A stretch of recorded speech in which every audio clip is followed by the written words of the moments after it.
Hello আমার নবম শ্রেণীর শিক্ষার্থী বন্ধুরা, আমরা আজকের ভিডিওতে জানবো আমাদের পশ্চিমবঙ্গ রাজ্যের বৃহত্তম এবং ক্ষুদ্রতম প্রতিবেশী দেশ এবং রাজ্য কি কি।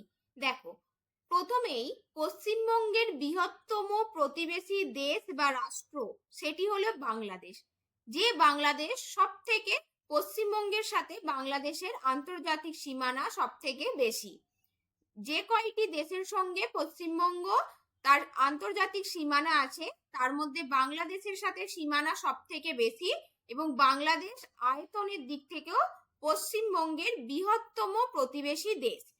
এবং ক্ষুদ্রতম প্রতিবেশী দেশ কোনটি? ভুটান। এই যে ভুটান, যে ভুটান পশ্চিমবঙ্গের উত্তর পূর্ব দিক বরাবর অবস্থান করছে।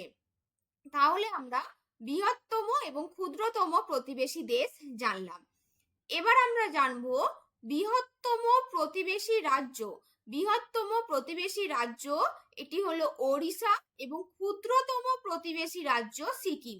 দেখো, সিকিম যেটি দার্জিলিং এবং কালিম্পংয়ের সাথে সীমানা আছে একদম পশ্চিমবঙ্গের উত্তরে, অর্থাৎ পশ্চিমবঙ্গের মাথায় আমরা বলতে পারি সিকিম রাজ্য অবস্থিত। সেটি হলো পশ্চিমবঙ্গের ক্ষুদ্রতম প্রতিবেশী রাজ্য।